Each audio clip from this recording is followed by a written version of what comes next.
Hey guys, my name is Chris, the awesome YouTuber, and today I will be talking to you about one of my passions, which is trains. There's been a lot throughout history. Sadly, I will not be starting with the beginning. That'll be probably my next video, which will be on the Rain Hill trials and some other odd stuff. But for today, I will be mentioning the Futane. I believe that's how that's pronounced. What it was is a classic 440, which is 4 leading wheels and 4 driving wheels. The lead wheels keep the train on the track, and the driving wheels are where all of the weight from the chassis is on a steam engine, so that it produces the traction that's required to get up hills and stuff. The reason that this specific locomotive was tried out, or series of locomotives I mean, was because people wanted faster rail travel and stronger locomotives. So people figured putting the driving wheel, or 2 wheels on top of the driving wheels, would create more spinning motion and make a faster locomotive. It did not, and it's now considered an iffy, or at the time it was considered an iffy locomotive, and it really didn't do any more good than the classic 440s. Some were actually made at the companies that built locomotives as Funtanes, and others were just temporarily adapted. Only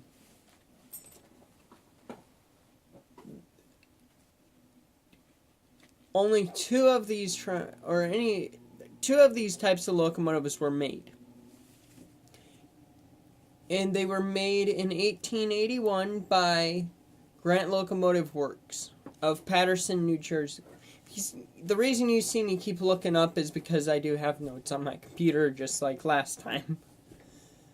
The Rail Zeppelin, I forget how you actually say it, but it's spelt Scheinen Zeppelin. It's German. Don't butcher me, or don't come after me and harass me for my German. It was an experimental rail car, and its shape represented a Zeppelin.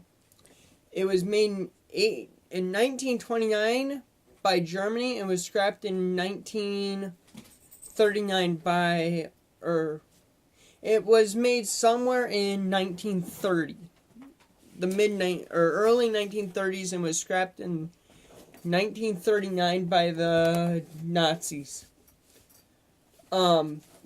Locomotive 4449, which is one of my favorite locomotives. I had to absolutely mention this because one day I do want to work for the railroad. And it's a Southern Pacific. Its scheme is the Daylight Express. And it's absolutely a beautiful train. I would love to work on it. It's the last surviving GS4. There is another locomotive. It is a GS, but it's a GS6. It's nicknamed War Baby, the Forgotten Daylight, and there's one other nickname I can't remember it, but there will be a link in the description below for this. What's odd, and what really struck me as odd, because for years I considered this a steam locomotive, which it is, but I figured that it ran on coal. But in fact, it ran on bunker oil, which when I was on the Wikipedia looking up 4449, I got confused when I looked up bunker oil on Wikipedia. I just couldn't understand it. If somebody understands it better than I do, which is not at all, you can comment in the post below or message me on Facebook and tell me that you understand it and try to explain it to me. Franz Krukenberg designed it in 1929, which ironically is 100 century after the Rainhill trials. In fact, the locomotive I'm talking about is that one. It's the orange one, the orange and black. It also had another color scheme called the Freedom Express, but I will have links to each and every single one of these locomotives down in the description for anybody who wants to look them up on their own. Some information was included from the websites. Others, there was just so much. Like on the Daylight, all of the places that it would not. I was feeling really lazy. That's my reason for it. There was so many different things that it's done. It got transformed. Its color scheme was changed from the Daylight to the Freedom Express when the Twin Towers fell on September 11th to Raleigh in New York. I think it was to Raleigh. I do not know for sure. Once again, I didn't copy all of that and put it in my video or my notes. This locomotive was built somewhere in the beginning of the 1930s. There was only one made. Oh, this is back on the China Zeppelin.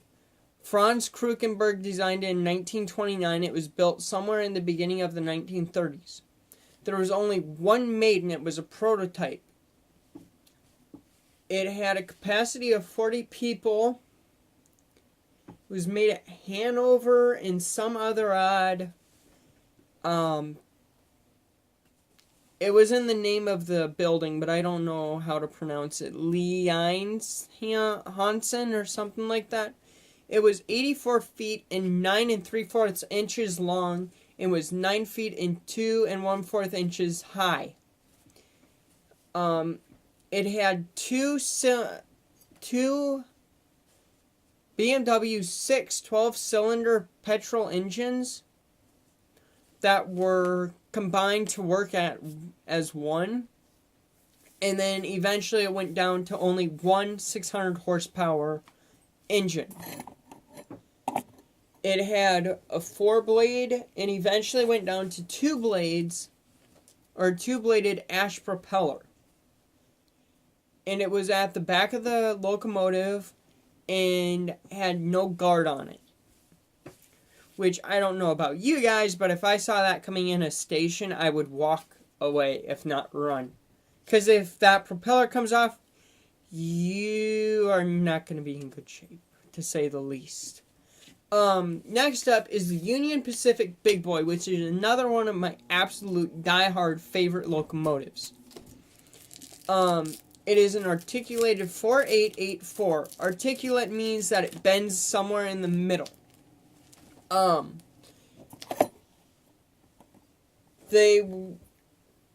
It was coal burning and made in between the years 1941 and 1944.